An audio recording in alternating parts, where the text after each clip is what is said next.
নমস্কার, নতুন বাংলা থেকে বলছি সন্ময় বন্দ্যোপাধ্যায়।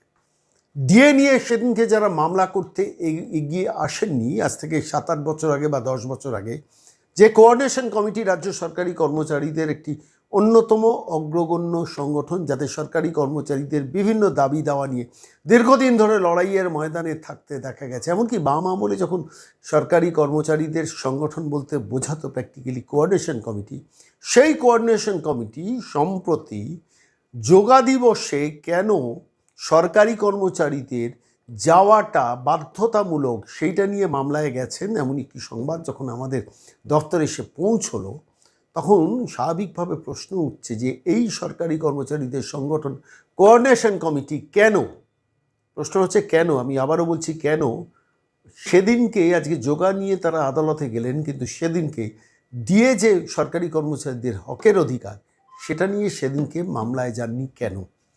তারা বলেছেন আমরা রাস্তায় থাকব। রাস্তায় যদি পথ হয় তাহলে যোগা দিবসে সরকারি কর্মচারীদের অফিসে যাওয়ার ব্যাপারে যে নির্দেশিকা জারি হয়েছে, সেই নির্দেশিকার প্রেক্ষিতে তাহলে তারা রাস্তায় না থেকে আদালতে গেলেন কেন? এই প্রশ্নটা নিয়ে আমি সরাসরি সরকারি কর্মচারী সংগঠনের অন্যতম মুখ সুবীর সাহা, আমি তাঁকে সরাসরি প্রশ্ন করেছিলাম। সেখানে কি পেছনে অন্য কোনো লক্ষ্য, অর্থাৎ সরকারের সঙ্গে সরকারি কর্মচারীদের দূরত্বটা বাড়ানো, সরকারি কর্মচারীদের সম্বন্ধে সরকারের একটু একটু শ্রদ্ধা এবং সহযোগিতার সম্পর্কটাকে গুলিয়ে দেওয়ার চেষ্টা? এই প্রশ্নটা স্বাভাবিকভাবে উঠছে যে একটা যোগা সংক্রান্ত দিবসে, আন্তর্জাতিক যোগা দিবস, এবং তাকে কেন্দ্র করে সরকারি কর্মচারীদের অফিসে যাওয়ার ব্যাপারে নির্দেশিকা নিয়ে তারা এত উদ্বেল হলেন কেন? তারা হঠাৎ রাতারাতি আদালতে ছুটলেন কেন? সরকারের বিরুদ্ধেই তো আদালতে গেলেন। তো সরকারের বিরুদ্ধে যদি আপনি আদালতে যান, তাহলে সরকারের সঙ্গে তো বৈরিতার সম্পর্ক তৈরি হবে।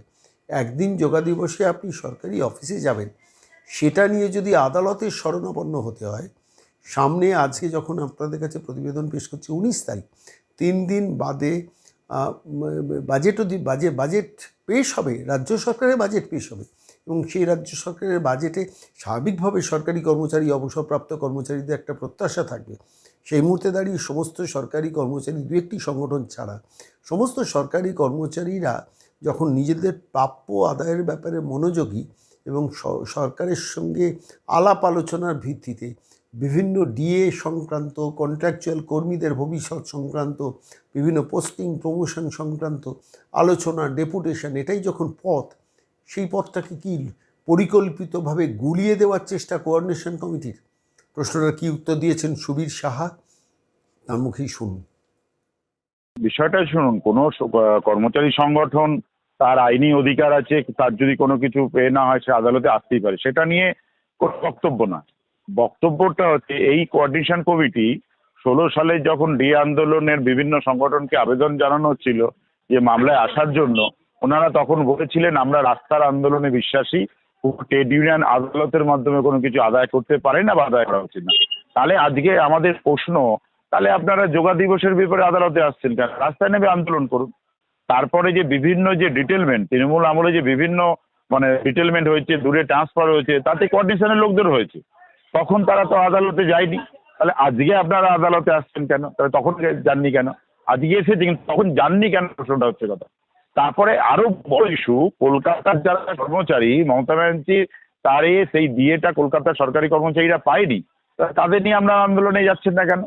এখনো শিক্ষকরা গ্যারান্টিডেড বা পুরসভা পঞ্চায়েত দিয়ে পাইনি, তাদের নিয়ে আপনারা আদালতে যাচ্ছেন না কেন?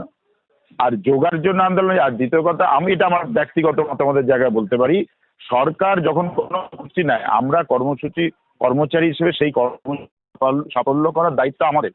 কারণ সরকার মানুষের কাছে দায়বদ্ধ, মানুষের কাজ করতে গিয়ে সরকার সেটা নীতি নেবে, সেই নীতিকে রূপায়ণ করার কাজ। স্বাধীনতা দিবসে তো আমরা ভোর 5টায় যাই, তখন তো মামলা হয় না, তখন তো এই কোনো আসে না।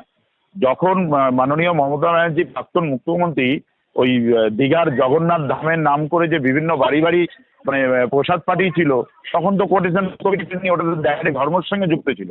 যারা হিন্দু ধর্মে বিশ্বাসী নয়, ছিল না, বা যারা ধর্মকে বিশ্বাসী করে না, তাদেরকে দিয়ে মমতা ব্যানার্জি বাড়ি বাড়ি গিয়ে প্যারা পাঠিয়েছিলেন, তখন তো কোঅর্ডিনেশন কমিটি আন্দোলন করেননি। আর যোগ তো কোনো ধর্মের বিষয় না, যোগ হচ্ছে মানুষকে উৎসাহিত করা হচ্ছে যাতে শারীরিকভাবে মানসিকভাবে ফিট থাকে। সারা পৃথিবীব্যাপী যোগকে আপন করে নিয়েছে।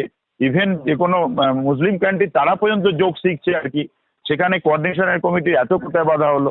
তাদের দিয়ে এটা অন্য ব্যাপার নেই, অন্য কিছু নিয়ে চিন্তা নেই আর কি। এইটাই আমাদের প্রশ্ন জাগছে আর কি। তাহলে কর্মচারীদের কাছে দায়বদ্ধতার প্রশ্ন কিন্তু ওদের কাছে, এই কারণেই কিন্তু ওনারা ক্রমশ পিছিয়ে যাচ্ছে বিষয় থেকে। আমার মনে হয় আমার একটা প্রশ্ন আছে যে কলকাতা হাইকোর্টে কি এই মামলাটা উঠেছে ইতিমধ্যে? আমরা যেটুকু শুনেছি উঠেছে, এবং সেটা ওরা ওদের কোঅর্ডিনেশনের পক্ষ থেকে তাদের আইনজীবীরা তাদের বক্তব্য রেখেছে। রাজ্য সরকারের কাছে বক্তব্য চেয়েছে, ফাইনাল ফাইসলা হয়নি, কিন্তু কোনো রকম জানতে চাই সরকার কোনো জোর করেছে কিনা, বা এটা না গেলে কোনো পানিশমেন্ট নেই, কোনো অর্ডারের মধ্যে কোনো জায়গায় এরকম কিছু নেই লেখা যে পানিশমেন্ট হবে না গেলে, এরকম কোনো জায়গায় লেখা নেই আর কি। এটা কবে হয়েছে? এটা মানে ওটা 14 না কবে আমি ঠিক এক্সাক্ট বলতে পারছি না, কিন্তু মানে 14 তারিখে সম্ভবত ফাইল করেছিল। আপনাদের এই যোগা দিবসে হাজির হওয়ার জন্য কবে নির্দেশিকা হয়েছে? এটা মানে কবে কবে যেতে হবে আপনাদের যোগা দিবসে অংশগ্রহণ করার জন্য? 21 তারিখে আর কি, মানে 21 তারিখে আমাদের 6টা 6:30টার মধ্যে যে যার অফিসে যেতে হবে এবং যোগা দিবস পালন করতে হবে, এবং আন্ডারে আরো মানুষকে উদ্বুদ্ধ করতে হবে, এবং একটা অ্যাপ তৈরি হয়েছে, সেটা রেজিস্ট্রেশন করে অফিসের পক্ষ থেকে রেজিস্ট্রেশন হবে, এবং সেই যোগার মধ্যে করতে হবে যাতে এটা নির্দিষ্ট অফিসে, তাই তো? যে যার অফিসে। আর কয়েকটা জায়গায় নির্দিষ্ট এমনি সেখানে যারা সিলেক্টেড তারা হবে, যেমন প্রধানমন্ত্রী যে রেড রোডে করবেন বা মিলন মেলায় হবে, এরকম কিছু নির্দেশ সেখানে সিলেক্টেড কিছু মানে সরকার যাবে। তাছাড়া যে যার অফিসকে অ্যারেঞ্জমেন্ট করতে হবে, সেই অনুযায়ী চিফ সেক্রেটারির পক্ষ থেকে বিভিন্ন ডিপার্টমেন্ট নির্দেশ গেছে, এবং ডিপার্টমেন্ট এবং এটাও বলা আছে যদি কোনো অসুস্থ বা কোনো শারীরিক কোনো অসুবিধা থাকে তাকে জোর করার দরকার। এটাও আমাদের ভার্বালি বিভিন্ন মানে বলে দেওয়া হচ্ছে আর কি কোনো রকম। ঠিক ঠিক। অনেক ধন্যবাদ সুবীর বাবু তথ্যটা দেওয়ার জন্য, অনেক ধন্যবাদ। নমস্কার।